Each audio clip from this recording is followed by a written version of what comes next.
Hello everyone, सुधा law classes में आपका स्वागत है। आज हम लोग देखेंगे भारतीय न्याय संहिता 2023 क्या है। भारतीय न्याय संहिता जो दंड संहिता से न्याय संहिता में चेंज हो गई वो 2023 क्या क्या है, उसमें क्या क्या कौन कौन से चीज़ शामिल किए गए हैं, वो सब आज हम लोग देखेंगे। भारतीय न्याय संहिता भारत गणराज्य में आधिकारिक दंड संहिता है। यह दिसंबर 2023 में संसद द्वारा पारित होकर 1 जुलाई 2024 को भारतीय दंड संहिता को बदलने के लिए लागू हुई, जो ब्रिटिश भारत के समय से चली आ रही है। भारतीय न्याय संहिता जो है दिसंबर 2023 में संसद द्वारा पारित हो गया था। 1 जुलाई 2024 को भारतीय दंड संहिता को बदलने के लिए वो लागू हुई, जो ब्रिटिश सरकार से चली आ रही थी। भारतीय दंड संहिता में 511 धाराएं थी, लेकिन भारतीय न्याय संहिता में धाराएं 358 रह गई है। अब बात करें तो ये जो भारतीय दंड संहिता है उसमें 511 धाराएं थी, लेकिन जो भारतीय न्याय संहिता है उसमें बस 358 धाराएं रह गई है। संशोधन के जरिए इसमें 20 नए अपराध जोड़े गए हैं। 33 अपराधों में सजा की अवधि बढ़ाई गई है।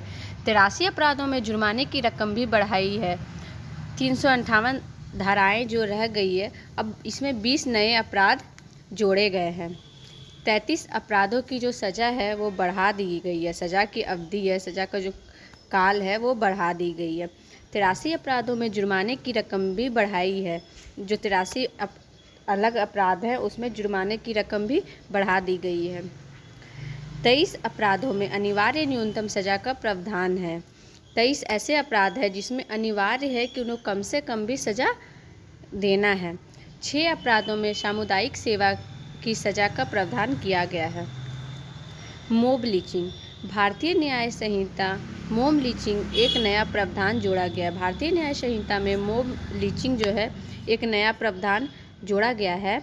भारतीय न्याय संहिता की धारा 103 उपधारा 2 में प्रावधान है कि भारतीय न्याय संहिता जो है उसका धारा 103 में इसके बारे में बताया गया है। उपधारा 2 है, उसमें प्रावधान है कि जब 5 या उससे अधिक व्यक्तियों का समूह मिलकर नस्ल, जाति या समुदाय, लिंग, जन्म स्थान, भाषा, व्यक्तिगत विश्वास या किसी अन्य आधार पर हत्या करता है तो ऐसे समूह के प्रत्येक सदस्य को मृत्युदंड या आजीवन कारावास की सजा दी जाएगी और जुर्माना भी देना होगा।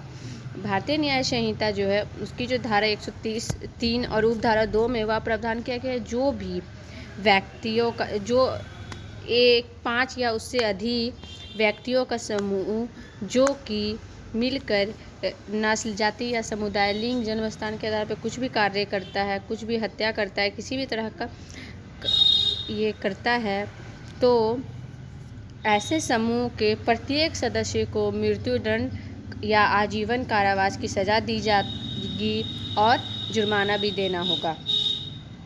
अब संगठित अपराध, मॉब लिंचिंग हम लोग देख लिए। 5 या उससे अधिक व्यक्तियों का समूह मिलकर जो नस्ल, जाति, जन्म स्थान, लिंग ये सब का या किसी अन्य प्रकार का हत्या का काम करेगा उसको मृत्युदंड या आजीवन कारावास का सज़ा दिया जाएगा और साथ ही जुर्माने भी देने पड़ेंगे।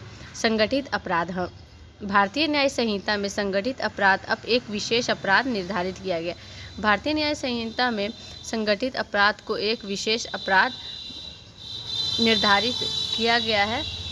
भारतीय न्याय संहिता की धारा 111 में संगठित अपराध से निपटने के लिए प्रावधान किया गया।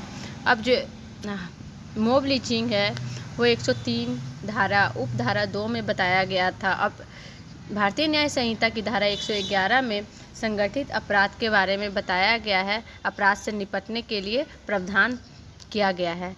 यह संगठित अपराध की श्रेणी में अपहरण आते हैं, डकैती, वाहन चोरी, जबरन वसूली, भूमि हड़पना और मानव तस्करी जैसे अपराध शामिल हैं।